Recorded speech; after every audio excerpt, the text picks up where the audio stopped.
Welcome to the fourth lesson in this series. In this lesson, we will be discussing naming binary molecular compounds. Up until now, we've been dealing with ionic compounds. Now we're ready to deal with the molecular ones. The word binary implies the number 2. So binary molecular compounds include 2 elements. Remember that because they're molecular, this means that they were made up of elements held together with covalent bonds. What types of elements do you know would make covalent bonds with one another? Well, of course, those have to be nonmetals. So, binary compounds are always made of 2 nonmetals. In order to name these substances, we don't have to worry about any Roman numerals, but the problem is that these elements can combine in different ratios.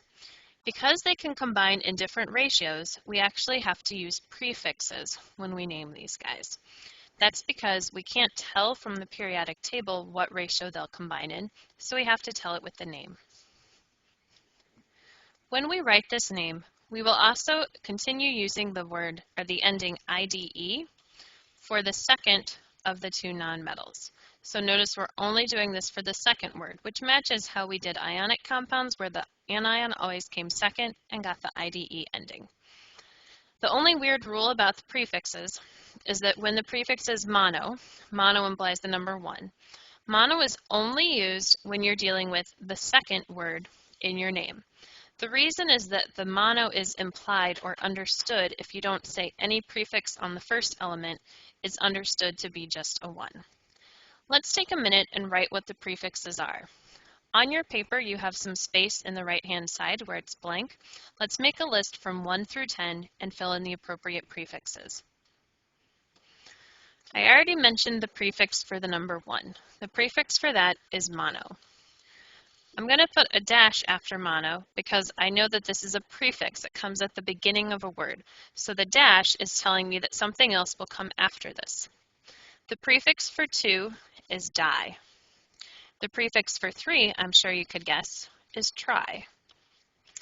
The prefix for 4 should sound kind of familiar because when you learned about molecular shapes, you learned about a tetrahedral shape which had, you guessed it, 4 elements connected. So the prefix for 4 is tetra.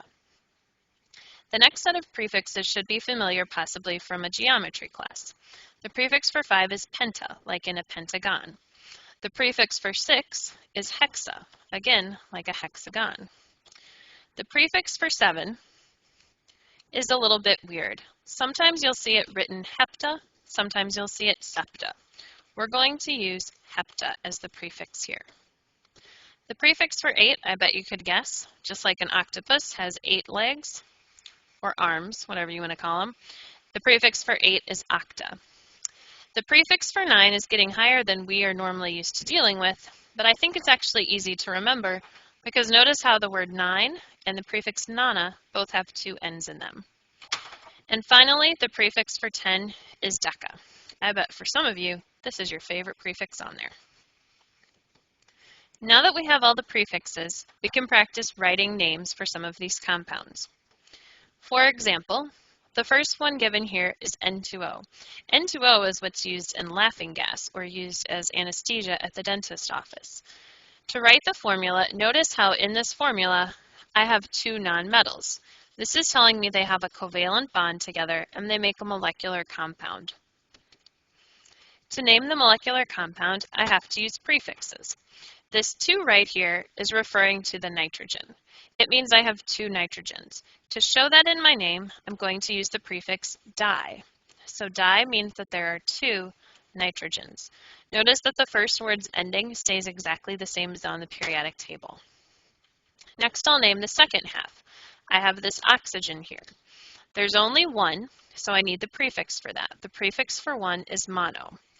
Instead of doubling up the O, monooxide, we just drop one of the O's to make it monoxide.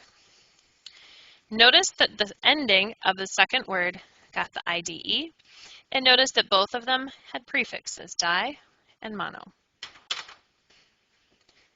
In the next example, I only have 1 of the first element. P is the element phosphorus. What prefix would I use to show 1? It would be mono. Because the first element only has 1, I don't have to use the prefix mono for the first word. I can just say phosphorus and anyone will understand that without a prefix, I mean just one of them. So for the first element, I can leave off the mono. For the second element, I have 3 chlorines. So I need the prefix for 3, which is tri. I need the name, which is chlorine, except I have to change the ending. The second word always gets the IDE ending. So the full name here is phosphorus trichloride. The last example on this slide is SF6. S is the element sulfur. Like in the previous example, its prefix would be mono, but for the first element, I don't have to show the mono. The second half of its name has the number 6, which would be the prefix hexa, and the element here is fluorine. To write this name, I would write fluoride. So again, notice that I had to change the second word to an IDE. That was consistent in all my examples. The second word always had a prefix, and the first word had a prefix as long as it wasn't mono. Our second example slide here is going the opposite direction. So on the last one, we were given a formula and we wrote a name. Now we have a name, so let's write a formula. We start with oxygen. Oxygen is O. There's no prefix on here. When there's no prefix, I understand that to mean that there's just one of them. The second element has a prefix of di. That means there's going to be 2. What are there going to be 2 of? Well, the root here is fluor. This means there are 2 fluorines. So notice that the prefix appeared in the middle of the name, but it was referring to the fluorine. So in the formula, the 2 is at the end because that's where we put it. It's after the symbol to refer to the fluorine. Next, let's look at sulfur trioxide. Sulfur is a pollutant that's produced in the combustion of coal and other industrial processes. Sulfur, without a prefix, is the element S. Without a prefix, we understand that to mean that there's just one of them. Then we have trioxide. The tri means 3, and the oxide means we're talking about oxygen. Notice that the 3 belongs to the oxygen, so it has to go after the O, even though the prefix came before the O. And finally, we have dinitrogen trioxide. For this one, we have the prefix di, which means 2. So there are 2 nitrogens, and the prefix tri means 3. There are 3 oxygens. The full formula here is N2O3, and that's all there is to it. Aren't these guys easy?